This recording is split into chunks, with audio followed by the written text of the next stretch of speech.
Alright, chat, it's been a minute. We haven't done one of these for a while. If you don't know how these work, typically people send me these through Discord. If you tag me on TikTok in these, 99% of the time I don't see them. New season just started, so some of these are probably from last season, some of them from this season. But yeah, if you want to send these to me, make sure you send them in my Discord. There's a channel for it. If it has music or something, it's probably not going to get selected, but otherwise, yeah. If you want to see more of these, you have to send them in, because I rely on this piece of content with you guys, because this is completely user submitted. Okay, first up. Brig is an assassin now. Wait, what? Does he know? Does he know? 1, 2. He's dead. Oh my god. Oh, Jesus. Wait, it's too easy. Brig can insta-kill in Season 7. The buffs to Brig make her cross a breakpoint for 200 HP heroes way earlier. You only need a shield bash, a whip shot, and 2 flails instead of 3 flails. If you do these things in the correct order, it can lead to a near insta-kill. Something you may not know is that you can animation cancel your— You also one-shot tracers with it. So if you have your ult... Well, it got nerfed in Season 8, thank god. But it was a pointless buff. And actually, patch notes said, very specifically, someone's gonna go find it somewhere. Very specifically said that Brig is the highest or best performing support by far. So that's why they took away the buff, but... your shield bash with any other ability, making the optimal combo. Do not go near the Brig main subreddit. With whip shot. I am literally... I've never looked at it. This is not egotistical. I am pretty sure I probably be public enemy #1.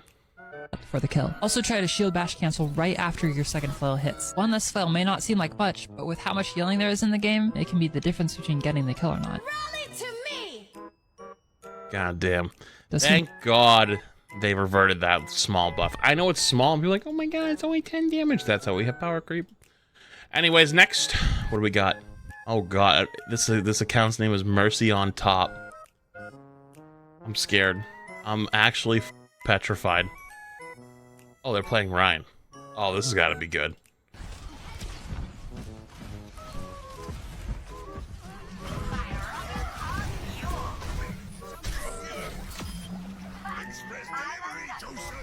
I have seen that happen only once before. I remember Guru tweeted a picture, or tweeted out a video of this, and I was so confused. I don't know how to replicate it. I don't know what causes it.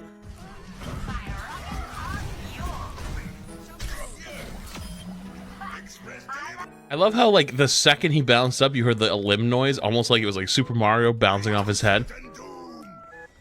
Honestly, yeah, let's just make that an official Ryan buff. I don't even think it would make him good. I love how the top comment is, you should do this to Mario 1-to-1 theme with the Goomba Stop sound. And I saw the Mercy POV.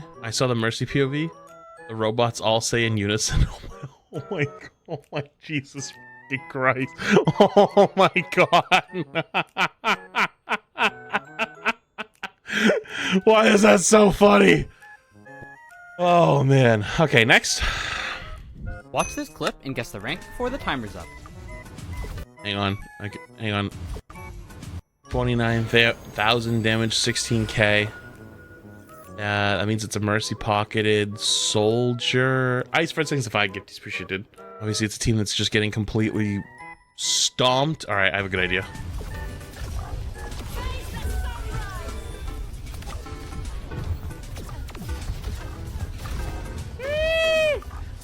The answer was gold. It was so fast. I was gonna say low plat, but close enough. But yeah, I love these. I love these types of clips. It's like, oh my god, we're all popping up. Look at the scoreboard. Like, yeah, this is very much just a whole team differential. Oh boy. But hey, you know what? Almost. I wish I should have been a little bit quicker. I should have told you a little bit ahead of time, but I didn't know how fast I was gonna flip over. So, whoops, my bad. All right, let's see. Uh-oh, tank discussions. These are always scary. Is your tank refusing to switch to dive to attack the Widow who's picking off your whole team? Let's— Oh, yo, hot take. Actually, it's not even a hot take. This shouldn't be a hot take anymore. It really shouldn't be. It's not up to just your tank anymore. If they have a good Widow, go Kiri. If you're a support player. If you're a DPS player, play Sombra. You literally delete her off the planet.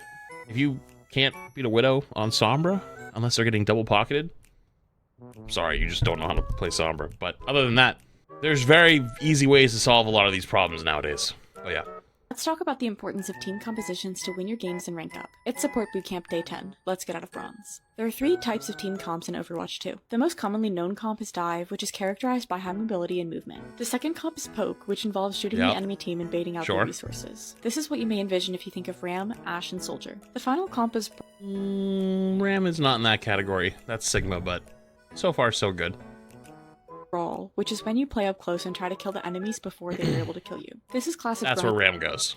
Gameplay with a Lucio or a Brig. The 3 comps counter... Brig doesn't get played in Brawl.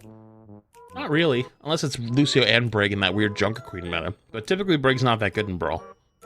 Each other like rock, paper, scissors. Poke beats Brawl by forcing them to stay back. Dive beats Poke by ambushing them. Brawl beats Dive by blocking their dives. If you found this helpful, tag a friend and be sure to follow along as I continue. That's not really true. I don't want to be that guy, but that's... you want to know which one beats what? It's map dependent. So for example, Rush is not very good on Gibraltar because there's so much high ground and so much mobility and so many... It takes so long to get there. It's map dependent and it's meta dependent. So it's like... pretty much dependent on what tank is meta and what supports are meta. So like if, I don't know, let's say for some reason Lucio gets giga buffed, you could end up probably playing either Dive or Brawl because Lucio enables both in a lot of ways. Well, let's say Brig gets giga buffed, you're playing either Dive or Poke.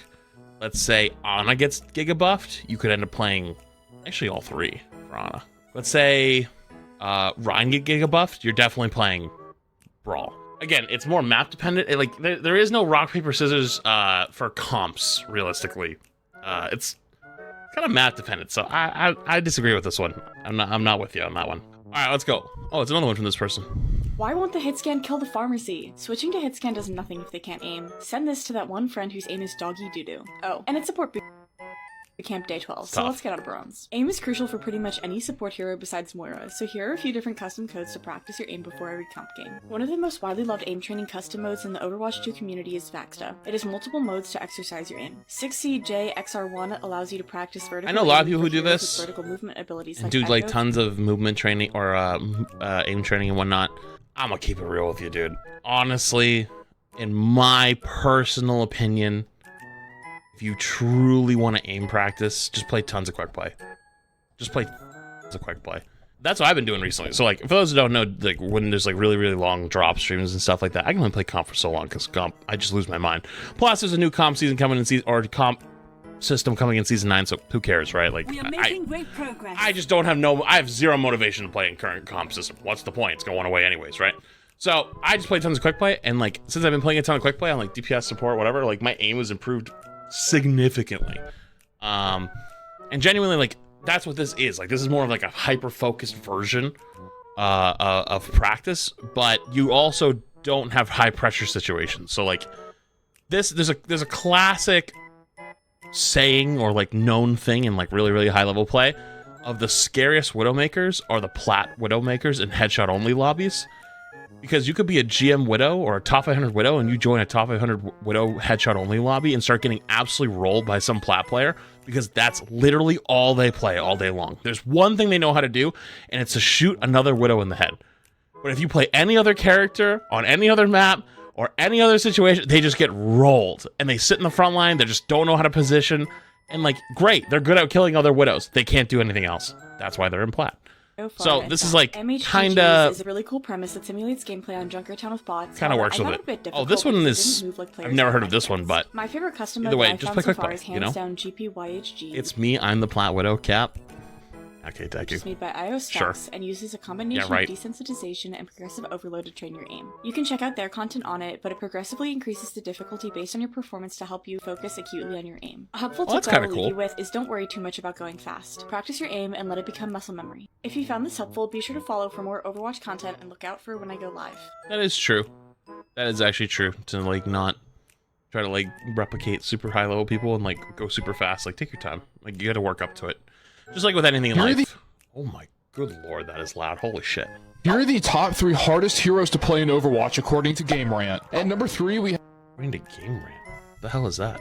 have Sigma. Although one of the strongest and most balanced tanks in the game, due to the fact that he has a lot of hard abilities to master and a lot of great combinations that can be tricky, he slides into the number 3 spot. At number 2 is Widowmaker. Widowmaker can be absolutely terrifying to play against. However, Well, no, yeah.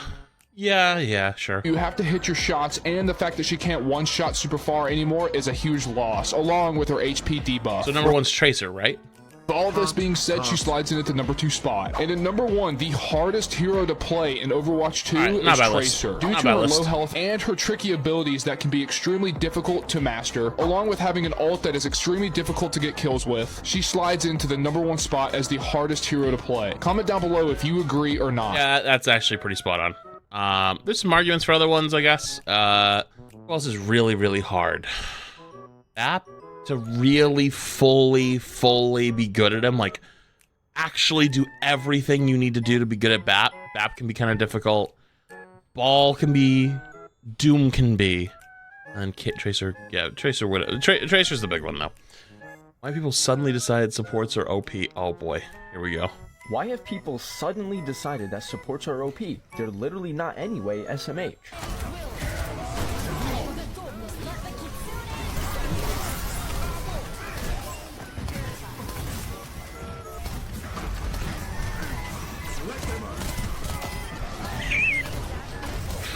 Sigma got deleted. Ryan got deleted. Why? I gotta check the comments on this one. Get off Mercy Moria every game and you'll see how OP supports are. Skull emoji. Oh god, they're fighting fire with fire. It's kind of a bad example. Kiriko and Bap kit are built for survivability. Both of them use their entire kit in this clip.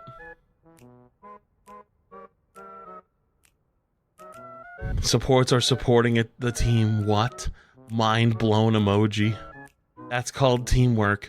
Something people don't understand. A support supporting their team, so they win a team fight. OP.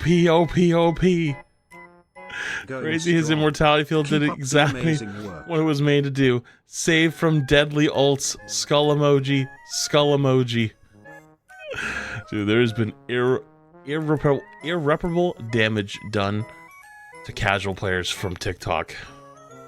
These quote-unquote deadly ults always have been traditionally stopped by powerful ults, like support ults to save them.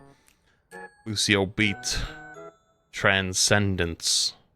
See where we're going with this? Ults v ult. You build your ult, they build their ult. If they beat you to building ult, then they get kills with their ult, right? But you have them on a button, a cooldown. Not only that, multiple tanks exploded in this clip. And I mean pee poof. They went boom. And especially in lower ranks where people don't aim as well, a smaller character like a Kiriko or, you know, even like a lot of the DPS like maybe Hanzo with a smaller hitbox, standing in front of a window, have a much less of a chance of dying than someone like a Rein. Because everyone goes and shoots the Rein because it's easy to shoot the Rein. It's harder to shoot the Kiriko far away or the Hanzo far away. So the tank is the one who deals with all the pressure. And now we have this problem where we have extremely high damage, not just supports everything, and extremely high healing across the board. Which is why I was actually pretty excited in that dev interview I did, where they said that they're trying to figure out a way so that when you do get CC'd, you don't instantly explode after, and that they're looking at burst healing and burst damage. Because there's so much burst healing and burst damage that's in the game right now, it's miserable to play against. So, like, nobody's saying that support shouldn't support. It's the fact that they have buttons that just delete people from the game at any moment. And there's not much counterplay. And the counterplay that does exist is basically the counter swap game. And the counter swap game is a totally different problem on its own. That's really what it is. It's not people being like, we just want to roll support players. Like genuinely, like really, truly, the people who argue that are the same people that when people talk about skill-based matchmaking and like debate about it, are like, you just want to roll bot lobbies. No, that's not what it is.